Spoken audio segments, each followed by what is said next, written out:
What is up, my veggies? My name is VTR, and yes, it's the first time you're seeing my new hairstyle on camera. It's not brushed out or anything, so it's all just today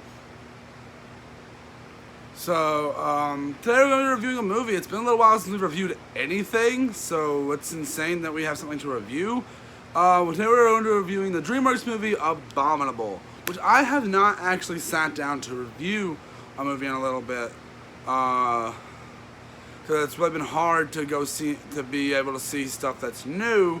But the fact that we rented Abominable and Zombieland Double Tap the other night, so I was able to watch them, and we're going to be reviewing Abominable right now. I will get my review for Zombieland Double Tapped later, but right now we're going to be reviewing this movie. So let's talk about it. First things first, the animation is freaking amazing with this movie. Like, I've come to expect pretty darn good animation from DreamWorks. The character models are pretty decent. For some reason, the character models and the animation reminds me a lot of the Netflix series Troll Hunters, which is a DreamWorks animated series, because Everest, the Yeti, he looks a lot like one of the trolls from that show, which is really a good thing because I really love that series, and I feel like this could exist in that world. And the character designs and the animation are so unique. I really do like the main character. I can't remember all the characters' names, but her design, something about her design I really like. And the characters, obviously you think there's going to be characters you're going to hate in this movie, like legit, like they're going to be annoying and you're going to want to slam your head into the wall 37 times while watching these characters. But no, none of the characters get to that annoying point to where you want to turn the movie off.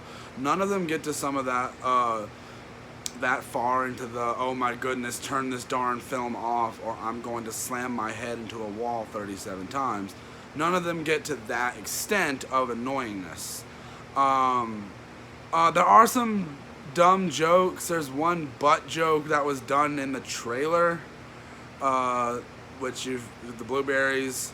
It's really not funny. It is good to see that there's actually a love interest in a movie, not a love interest, but like a boy and girl main characters, and they don't end up together by the end of the movie. It's good to see that not everything has to be turned into a relationship in movies, which is really good, especially since that's really all we get with movies most of the time. So it's really cool just to see that be how that's done. The characters themselves are very likable.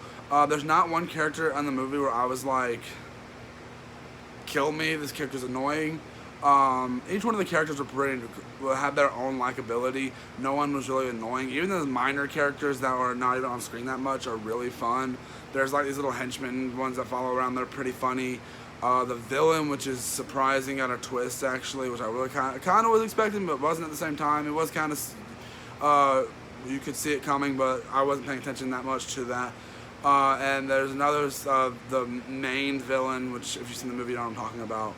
Because one of the this old dude that's in the movie is really a fun character, and I like how he reacts and how he learns to appreciate nature more and all that. It's really an interesting character.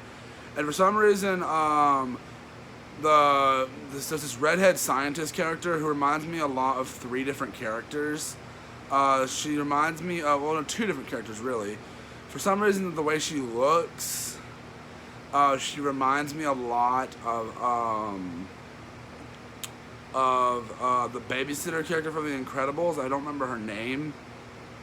And the girl from Storks reminds me a lot of those two characters, which isn't a bad thing because those are both good characters in their separate movies. It's just the fact that there wasn't much memorable. But there was one thing that happened in this movie which I'm really surprised that they just straight up did. I was like, whoa, they actually just did that. This character just did that. Like, I was super duper shocked by that. But the fact is, with everything that goes on within this movie, it's pretty generic. It's got a pretty generic plot. I'm surprised it didn't have an environmental message. I'm kind of glad it didn't, because a lot of the time when you there's nothing wrong with having an environmental message, but like a lot of time when they try to put an environmental message into a movie, they're trying to force it down someone's throat. And I thought the movie was going to go that way, but it didn't, so I was very, very glad by that. Everest is such an interesting character. He's like, even the movie does not actually focus on Everest that much. I thought the movie would have been made more sense if the movie was called Everest, and I guarantee there's already probably an animated movie out there called Everest. That's probably not why they, he was, now, there's just a lot of stuff interesting with this movie. The character design is very interesting, the sound design is good, the effects are really nice, how this, like, Yeti thing can manipulate nature, kind of. It's really cool to see what they did with that, and a lot of the time when you're following these characters, there's no moments where you're like, I want to turn this off, or I don't want to follow this character. And even when they switch back and forth to the villains, there's like a lot to look forward to with the villains. Like, obviously, there's the old dude that's on the villain side is like, is just sitting with him the 90% of the time, and you're like enjoying everything. And I was really upset that I didn't get to see this on the big screen, because I feel like it would have been a great big screen movie. It was fun. It was funny. There are some jokes that don't fly with me. Like, I'm just sitting there like, But most of the time in the movie, there's nothing really to hate about Abominable, because it's just, even though like we're recently for some reason we've been getting a lot of movies about Sasquatches and Bigfoots and Yetis and just all that, or snow monsters and just stuff like that along that line. We've been getting a lot of movies like that, like we got Smallfoot just a few years ago. We got Son of Bigfoot just a few years ago. And for some reason this is a big trend in movies lately. Why they do that? Maybe it's just a very easy story to write for. And don't get me wrong, the story with this is very simple, and there's not much to really hate about what's going on in the movie. There's nothing that's bothersome, there's really nothing offensive. This movie takes place in, I want to say, I don't know if it takes place in Japan or China, like the main characters, if they're, I'm not trying to be racist, I just legitimately don't know. It might be Chinese, I feel like it might be Chinese, I don't know, it might be Japanese, I don't know. Don't get upset with me on that, because I just don't know. I'm not cultured enough, but it is cool to see that this movie takes place in those places, and it feels authentic. And like, it doesn't feel like it's in the U.S. or anything like that, so I like that. And even though they leave where they go all the way to Mount Everest, it's still, when they're there, it's still, you don't feel like you're watching an Americanized thing. And even though they're all speaking English. Now, obviously, probably in universe, they're probably all speaking Japanese or Chinese, whatever language it is. I'm not trying to be racist, I promise. I just don't know. The fact is, a lot of what just happens in this movie is done so well, and I enjoy it so much. Like, would I have put this on my top 12 last year? Probably. I probably would. Was this last year? I think this was last year. I don't know if I would have put it on my top 12 or not, but it was such an interesting movie to see what they did with these characters and how they set up this world.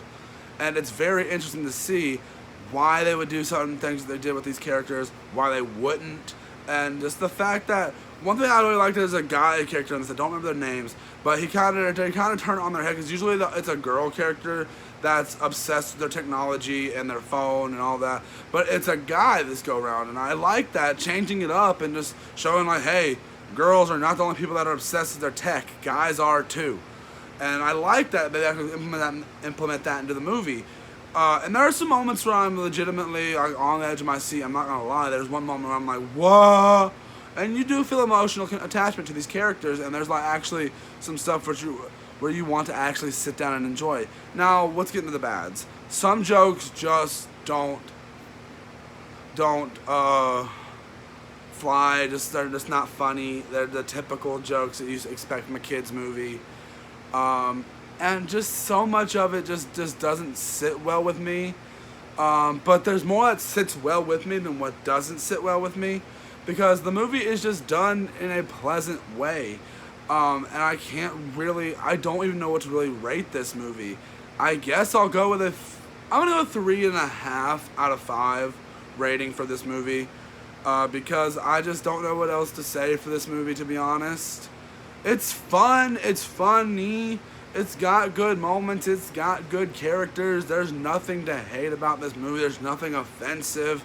There's nothing to get mad at if it's popular. And I think it was pretty darn good. It's one of DreamWorks' best, in my opinion. Because it's one of their hits. It's one people that don't really talk bad about. I haven't seen really any negative reception about this movie. Let's just hope whatever DreamWorks has planned next, Trolls World Tour, can be good as well.